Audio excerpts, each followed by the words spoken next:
Our first guest tonight is an Emmy-nominated co-head writer of Saturday Night Live. All episodes of his new show, That Damn Michael Che, are available to stream this Thursday on HBO Max. Let's take a look.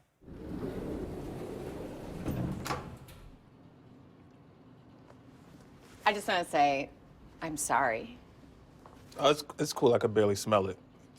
What? Oh, no, not that.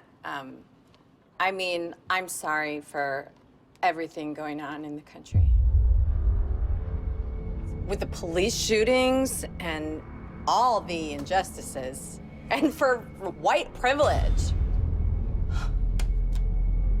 This thing even move yet?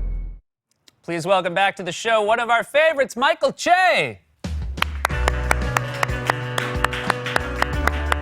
Hi. Isn't this something? Isn't this great? This is good. This is good.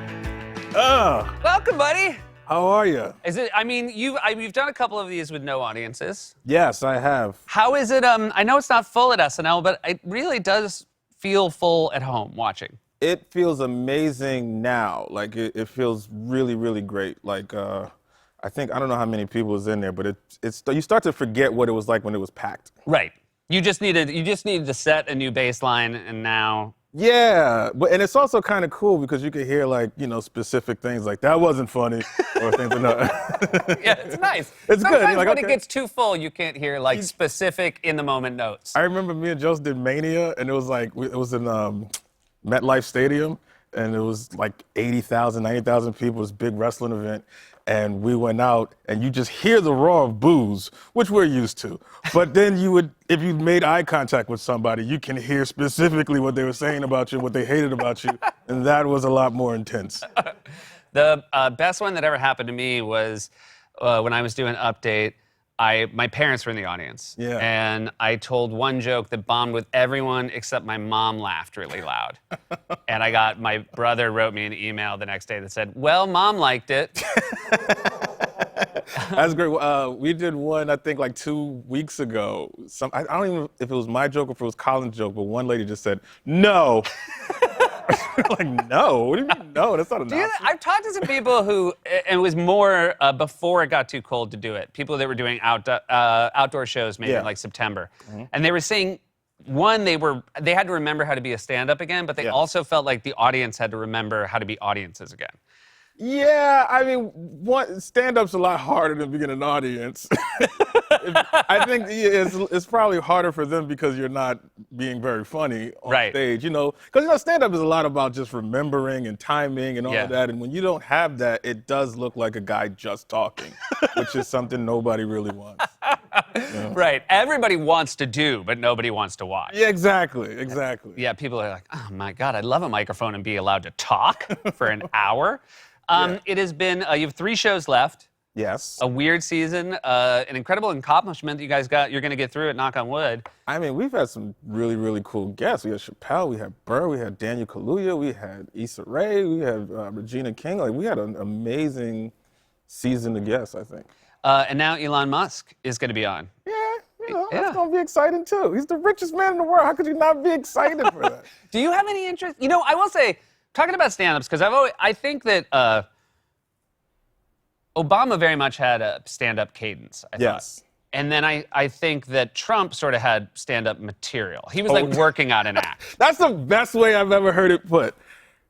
Obama has the cadence and Trump has the material. He's just like working out. And one of the funniest, where I was genuinely like, oh, that's a good stand-up bit, is he used to talk about how all rich people want to go to space.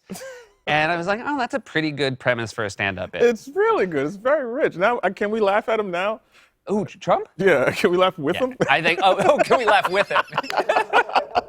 Different question. When are we allowed to laugh with him again? When are we allowed to laugh with Trump and say, you know what, that one was really funny? Do you have any interest in going to space? I mean, not first. Not first. I didn't want to be first to get the vaccine, man. We're very paranoid people. Yeah. Well, space, I think, If Elon said, though, if he was going and he invited you to go. He'd have to FaceTime me from there. Okay, gotcha. And you'd have to. And I'd have to be certain that he was actually there. I don't know if you're a history buff, but we've been tricked before. From that very funny clip with you and Cecily, I've only watched the first episode, which I was telling you backstage. I think is great. It will come to no surprise to anyone who knows the way you write and the way you do stand-up. This show is not entirely, but a good deal about race. Yes. And the thing I cannot fathom, and I've talked to you about this as well, is that you basically wrote and did this show while you were doing SNL, which just seems overwhelming. It was a very bad idea, as Yeah. they say in the business. It was exhausting, man. Like this was like a really, really exhausting year of doing this show. We only not only wrote it, but we also shot it during SNL. So like on off weeks, we would just be doing that. So this is kind of like this next break that we have for the season will be like kind of my first actual break from anything, and then I'll just be doing stand-up. Are you glad that they're all coming out at once? Because it must be strange to write sketches at SNL, which you never have to wait more than basically 5 days until you see it. I mean, at first, initially, I wasn't. Initially, I wanted to roll out like SNL because then you could always improve it. But now I'm like, oh yeah, it'd be either 1 week of great press or 1 week of terrible press, and then it's over. And I kind of like that they're all kind of coming out. You can watch it at your own leisure. I want to have a lot more questions for you, but particularly about the title. We'll be right back with more from Michael Che.